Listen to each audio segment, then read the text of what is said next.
Right, good evening everybody. A very warm welcome to you. And welcome here in the building. And welcome online as well. Are we going to switch off the screen behind me? Then I can move around. There we go. Fantastic. Now, there's a number of us here in the building. There's a number of people joining us online as well. So most welcome. Now, what I'm going to do is I'm going to introduce our guests for this evening. So I'll introduce myself, I suppose. So I'm Tom Watts, and I'm Senior Minister here at St John's, and I'm not a Professor of Evolutionary Genomics. But Richard here is. So he is Professor of Evolutionary Genomics. I'm going to ask him to define that in a second, at Queen Mary, University of London, and Kew Gardens. So, Richard, why don't you just tell us a little bit more about what all those words mean? Sure, well, thanks for having me here. And what Tom hasn't said is that actually we met at university many, many years ago. I think I was 1 year ahead of Tom. You'd never guess. He didn't recognise me because I had hair in those days. So, evolutionary genomics. So Tom said I'm a professor of evolutionary genomics. Well, genomics is our DNA. That's all of our DNA. So one little segment of DNA is a gene. All of our DNA is a genome. And everything living has a genome. And evolution is change over time. And so I'm studying how genomes change over time. Most of my work is focused on trees. And one particular system, one of several systems I'm working on, is that of ash trees. And ash trees are being devastated by ash dieback, which is a fungus that arrived in the UK in 2012. And one thing that we're looking at in my lab is how ash genomes in populations are changing over time due to this fungus. And we're asking, is natural selection selecting for trees with more resistance to ash dieback? So are we seeing evolution happen before our eyes to get trees with more resistance to ash dieback? And I work on other plants as well, asking similar questions. Fantastic. And we were talking before, you've actually had a tree named after you. And when I say a tree, I don't mean a specific tree somewhere that they've called Richard. I mean an actual species of tree. So tell us a bit about that. Well, it was a bit of a surprise. A former PhD student of mine now has his own lab in China at Shandong Agricultural University. And he's sort of become Mr. Birch in China. He does everything to do with birch trees. And several months ago, he emailed me and said, I think I've discovered a new species of birch in some obscure corner of China. And to my surprise, he said, can I name it after you? And I suggested someone else who I thought was more appropriate, but it turned out that person was an author on the paper as well. And you're not allowed to name a species after yourself or after anyone who's an author on the paper. So yeah, the tree became Betula Bugsii, which a lot of my friends call me Bugsy. So to have a tree named Bugsii was quite amusing to them. Fantastic. So just tell us about a family, and you're part of a church down in Richmond. So yeah, tell us about that. That's right. Yeah. So I go to a church called Duke Street in Richmond, and married to Hannah, and we have 2 boys and a 3rd child on the way. Fantastic. And just briefly, what about your own Christian faith? How did you come to faith in Jesus yourself? Well, I was brought up in a Christian home.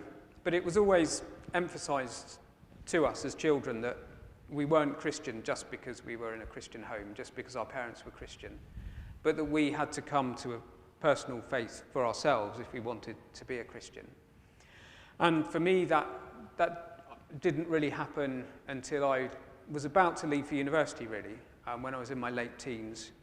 Had quite a sort of prolonged struggle. Because of my Christian background and the particular teaching I was having in my church, a lot of the struggle revolved around particular Christian doctrines like election, trying to get my head around that.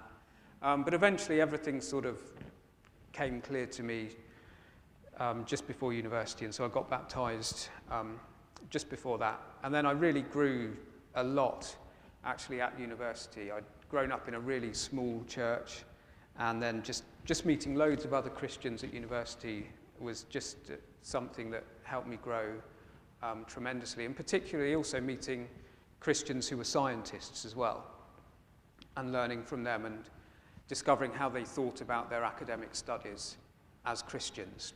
And that really helped me develop as an academic myself. Fantastic. Well, we're going to be looking forward to hearing about the kind of question that follows on from that, which is how can a scientist also, who's interested particularly in the subject of evolution, how is that compatible with Christian faith? And that's one of the things that we'll be thinking about in different ways this evening. What Richard's going to do is he's going to speak first of all, and then we'll have a very short break, and we'll come back together for some Q&A. And if you're watching online, you'll also be able to submit questions in the same way as people here in the building. So it'll all be via kind of mobile phone, via the app Pigeonhole that I'll explain more about later on. There'll be a chance to ask questions and to just spend a bit of time exploring some things further. Let me hand over to you, Richard, now. Thank you. Thanks, Tom. And thanks to you all for coming this evening. Well, I'd like to start with some words of Jesus Christ in the Sermon on the Mount. And if you have a Bible, I think you're all sitting on top of a Bible. You all seem to have a Bible under your seats. If you turn to page 971, that's Matthew chapter 6.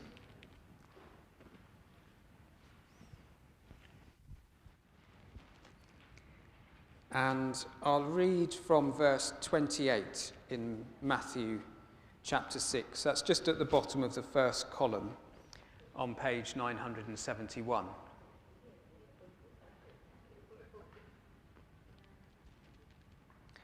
So Jesus is telling the listeners not to worry. And he says in verse 28, "And why do you worry about clothes? See how the flowers of the field grow. They do not labor or spin. Yet I tell you that not even Solomon, in all his splendor, was dressed like one of these. If that is how God clothes the grass of the field, which is here today and tomorrow is thrown into the fire, will he not much more clothe you, O you of little faith?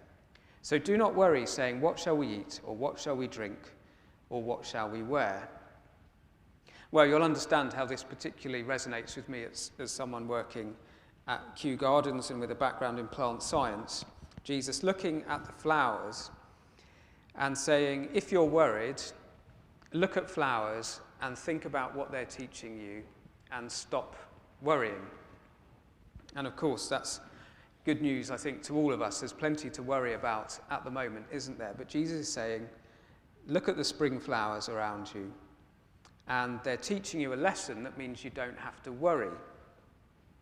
Now, that's the main point that Jesus is making. But within that point, within his argument, there is an observation about the natural world. Look how he describes the flowers. In verse 29, "Yet I tell you that not even Solomon, in all his splendor, was dressed like one of these." He's saying, look at a flower and compare that to something that a human being might make. And the particular comparison he draws is to the clothing that King Solomon would have worn when he was in all his splendor. So for us, it might be thinking, think about what the Queen wears at the opening of Parliament or even on Coronation Day. At the time when Israel was at its peak of wealth and artistry, Solomon the king must have been incredibly well dressed, and no doubt craftsmen and women had spent hours and days and weeks making the beautiful clothes that he wore. A huge amount of human ingenuity and design went into those clothes. And yet Jesus says, look at the lilies of the field. Their clothing is better than that of Solomon. That is how God clothes them. And Jesus takes it for granted that will strike us as something that's obvious about these flowers. that somebody must have designed their appearance. Someone must have designed their clothes. And surely that designer must be God himself. This is God's artistry. This is God's handiwork. And down through the ages, humans have always looked at the natural world and drawn an analogy with human craftsmanship and said, well, by analogy, God must be very great and very powerful and very wise and very intelligent. For example, Socrates, the Greek philosopher, would look at a statue, which of course at the time was the height of civilization and ingenuity and artistry, a statue of a really lifelike human being. And Socrates would say, well, if I look at that statue and think, well, the sculptor who made that statue must be incredibly intelligent and skillful. Well, Socrates said, how much more intelligent and how much more skillful must be the person who made the human being that the statue is modeled on in all its movement and life and complexity. And Socrates used that as an argument for the existence of God. And the Roman Stoics would make exactly the same argument. And that argument has been used by Christians as well down through the ages. And it's one of the most powerful arguments for God's existence. And at the time of Socrates and the Greek philosophers, the only response that anyone had to that argument was to say, well, actually, these complex things that we see in the world around us, in nature, in biology, as we call it today, these complex things didn't come about through design. They didn't come about through the work of an intelligent creator. They must have come about by chance. We just happen to live in a world where atoms have come together in such a way that they make things like flowers and they make things like human beings. And that whole process is solely due to chance. Well, that's quite hard to believe, isn't it? And so most people in the world were not atheists, they were theists, because that argument just seemed crazy. The people making the argument said, well, maybe the universe is infinitely old and infinitely big. And if we have those sort of infinite resources of probability, then surely it's believable that we should happen to be in the lucky place in that infinitely old and infinitely large universe where things have come together just by chance. And even though in some ways you can see how positing an infinitely old and large universe could make things seem a bit more probable, we might think, well, maybe that kind of amazing luck is possible. Still, not many people became atheists, because to most people that just sounds ridiculous. You know, that kind of argument is a bit like my wife and I walking into our living room one morning, and we find that our son's toy box has fallen over, and bits of Brio train set are scattered across the floor, but then in the middle of them, in a clear point in the floor, we see this train set, which is a perfect train set, a perfect circle of 8 pieces, all fitted together, and a train on the top. Now, if we looked at that, and I said to my wife, wow, that was lucky, wasn't it? They fell out the train set, they fell out the box like that, and they made a perfect circle. Wow. My wife would say, someone's been here. Someone must have done that. You know, one of the boys must have crept out of his room and made the train set during the night. Or maybe a thief came in who happened to just have a real thing about Brio and just made a train set before he left. It's crazy to think that would happen just by chance. And if I said to my wife, well, maybe, but maybe there are just billions and billions of Brio train sets in the world, and so, you know, if there's billions of them, and, you know, there must be millions of times every night when one gets knocked over, and so even if it's a sort of 1 in 10 million chance, well, maybe we just happen to be that lucky one. You know, maybe this is evidence that there are actually billions of Brio train sets, and I should go out and buy some shares in Brio. Well, I think my wife would still think I was a bit crazy. Because this kind of argument, arguing from chance, even if you think you have lots and lots of opportunities for something to happen, it just doesn't strike us as a very good explanation for how complex things get here. And so down through the ages, it's been very hard to be an atheist in the face of biological complexity. And an atheist like Richard Dawkins would freely admit that that is the case. But someone like Richard Dawkins would say, well, that was the case until Darwin. Darwin made all the difference. And since Darwin, it has been possible to be an intellectually fulfilled atheist.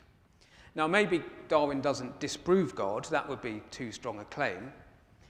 But Darwin does make it possible to be an atheist, because Darwin makes it possible to explain biological complexity without needing an intelligent designer. Well, how does the Darwinian mechanism do that? What was it that Darwin discovered that allows us to explain complex things without design? Well, the argument goes like this. Okay, it would take far too much luck to think that something like this could just fall into place in one go. So much luck that we can't believe in it. We need to eliminate as much luck as we possibly can. The more luck that we can eliminate, the more believable this becomes. I can believe in little bits of luck, but I can't believe in really big bits of luck. So let's imagine, how could this happen without needing massive bits of luck? Well, let's imagine that my son's toy box didn't just fall over once, but there's some kind of process that means it has repeatedly fallen over. Each time, the pieces have landed randomly, but there's a rule. If two pieces join together when they fall out the box, they get held together. We keep that. Well, it's kind of plausible that every so often two pieces would fall out in such a way that they join together. I can believe that. It's improbable, but it's not so improbable that I can't believe it. So I can imagine that two pieces could join together by chance alone. Well, if there's a process that says they have to stay together, then maybe after a few more tippings out of the brio from the box, another piece might fall on the end. And again, it's lucky, but it's not so lucky that I can't believe in it. And now I've got three pieces together. And maybe after lots and lots and lots of iterations, eventually I get to a point where 8 pieces have all joined together and made a perfect circle. And so by this process, I've explained a very improbable structure by a series of small steps that all just build up on top of each other, and eventually they make something which would be very hard to explain in one go, but by this cumulative process, it seems to be explainable. Well, that is, in essence, the Darwinian mechanism. The random joining of the pieces together is mutation, and then the holding of pieces that have joined together, that's natural selection. And so the argument is, well, yes, it would be very hard to explain something like the human eye by a single step. I mean, who could imagine that even in an infinite universe, a group of atoms could all come together in just the right way to make an eye? I mean, no one could believe that. But imagine that over millions and millions of years, we start with a little patch of light-sensitive cells in a little hollow place in some skin, and then over time, chance changes happen, and every so often one of them gives a slight improvement, and then step by tiny step, over millions and millions of years, by this process, lots of little changes can happen, all of which are lucky, but not so unlucky that they become impossible to believe in, and eventually we build up something that is as complex as the human eye. Well, Richard Dawkins says, this process that Darwin discovered explains to us how we got here. And it's eliminated the need for believing in large amounts of luck. And he's very clear about this in his book, The God Delusion. We can't believe in lots and lots of luck, but the Darwinian mechanism eliminates so much luck that we can believe that we got here without a designer. He says natural selection is a solution to the problem of improbability. The answer is that natural selection is a cumulative process which breaks the problem of improbability up into small pieces. Each of the small pieces is slightly improbable, but not prohibitively so. When large numbers of these slightly improbable events are stacked up in a series, the end product of the accumulation is very, very improbable, indeed improbable enough to be far beyond the reach of chance. And so natural selection, he says, is the opposite of luck. And if you read that as a layperson, it sounds very persuasive. You think, oh yeah, wow, that's genius. That's a really simple mechanism, and it means we can build up these things without needing too much luck. You know, I can actually believe in that.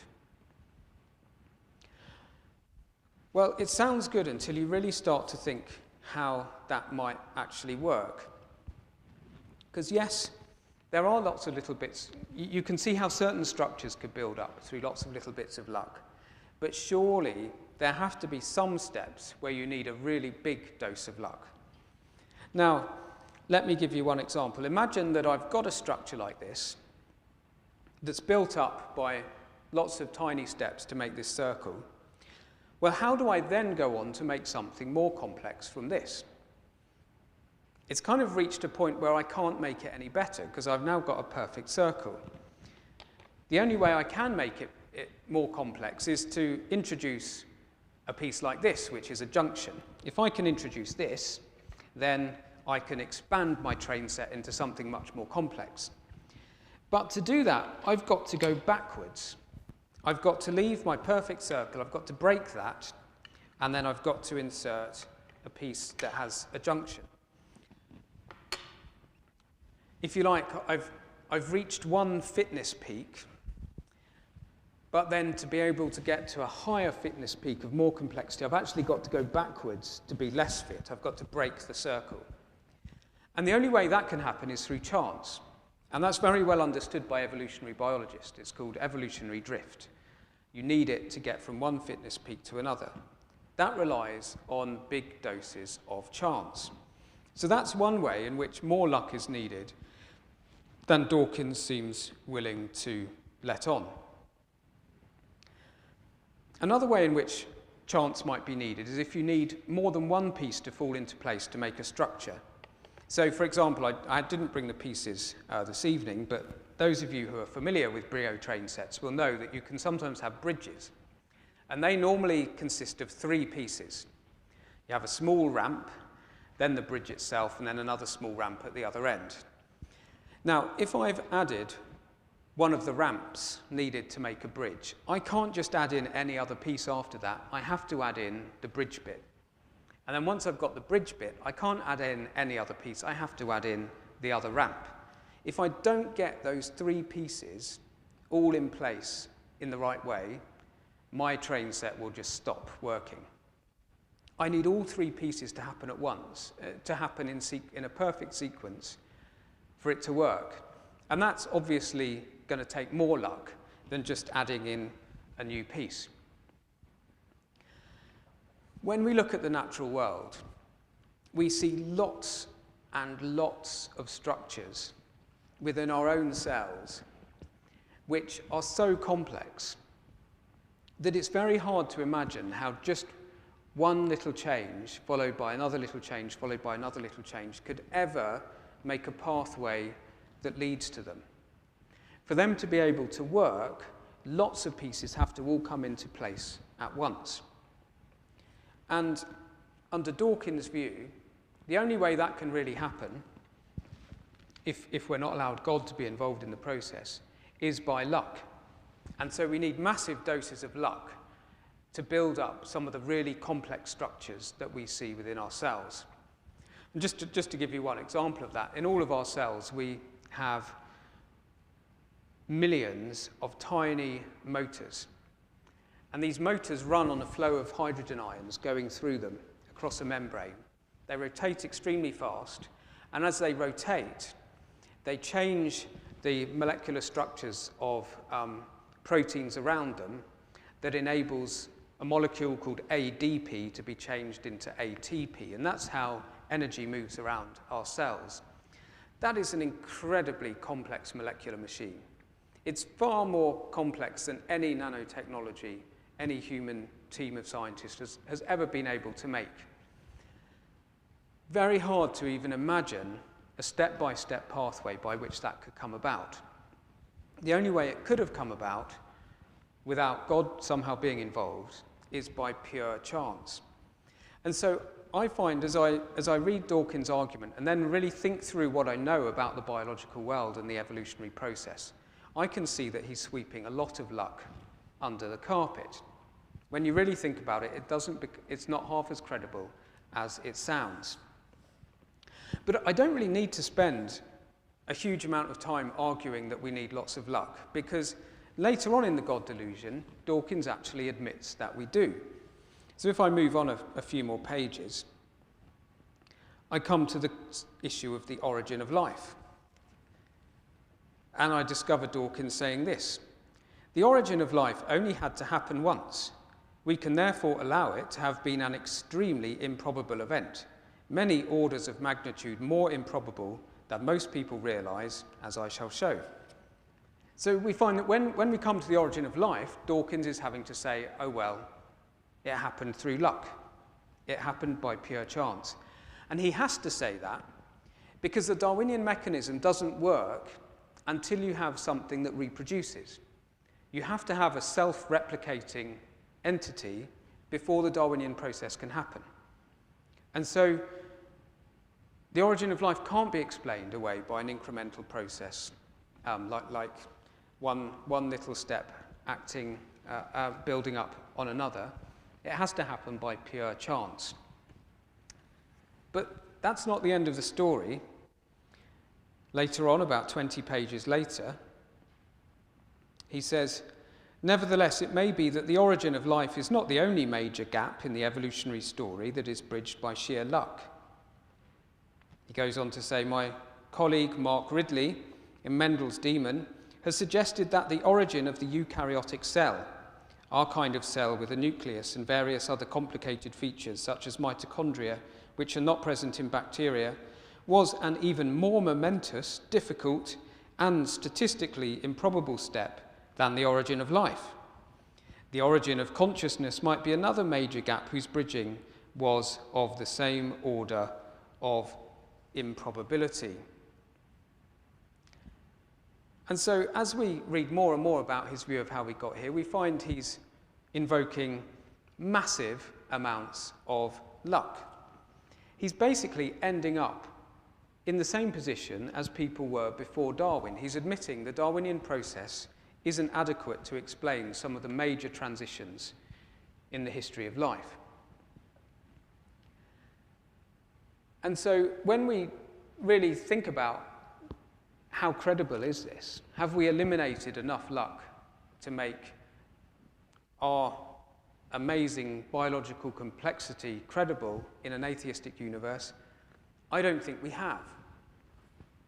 And when we add to that, that today we don't think that the universe is infinitely large and infinitely old. No physicist I know thinks that that is the case. People long before Darwin did think that, and they used that to make these massive invocations of chance slightly more credible. But today, we believe the universe had a beginning. It started with a Big Bang. And we believe that it's not infinitely large, it's still expanding. And so we don't have the kind of probabilistic resources that philosophers in the time of Socrates, who were arguing that chance explained everything, had. And so in many ways, as we step back and look at the picture today, ironically, atheism is less credible today than it was back in the time of the ancient Greeks. Despite Darwin, despite the reductions that we might find for the evolution of some things through the Darwinian process, in the big picture, huge amounts of luck are still needed. So much luck that I find it's really not credible to think that we've explained away design in the natural world. I think we still need to invoke a designer to explain how we got here. And so I don't see Darwin making a big difference to the case for or against God's existence. Richard, thanks so much. I'm going to finish with this last question. So, suppose someone's listening to all this and thinking, I'm maybe not totally convinced of everything you've said, but I can see maybe there's a little bit more to this than I thought, than I have thought in the past. What would you recommend they do now or do next? Well, if you want to follow up some of the questions about science and faith, I would recommend some books by John Lennox, who's a professor of maths at Oxford, now emeritus. He's written a book called God's Undertaker, Did Science Bury God? And one or two others on science and faith. They're really good books. I'd recommend them. But above everything else, I'd say, if you haven't read the Bible for yourself as an adult and really considered its claims, and particularly the claims of the Gospels, which are simply claiming to be straightforward accounts of what people saw, ordinary people who saw the life of Jesus and wrote down what they saw. If you've never considered that as an adult, I would really encourage you to do that and to really weigh up the claims that are being made there. This will, of course, bring up some of these issues that we've talked about divine intervention and miracles, that you'll need to think through. But if you have a Christian friend, do it asking them questions or in the context of a local church. And, this is more than just intellectual questions. This is something that's about the entirety of our lives as human beings. And so there's lots of angles to consider on this whole question. Brilliant. Richard, thank you so much. A biologist asks, has evolution disproved God? And we've heard your answer. We're really grateful for you coming to help us with that this evening. Do keep thinking about these things, and whether you're here in the building or you're out there on the live stream, or indeed watching this at a later date, please do come and join us at St John's another time. And we're always happy to talk through these questions. We have got some flyers on the tables there which just talk about our Easter events in particular, but you can find out more on our website, sjdh.org, that will tell you more about the church and other opportunities to explore these big questions of life. There are our Easter services on the screen as well. So, Richard, many thanks. I guess you might be here for a moment or two, just quickly to speak to anyone who wants to grab you. But thanks so much for coming this evening, and see you soon.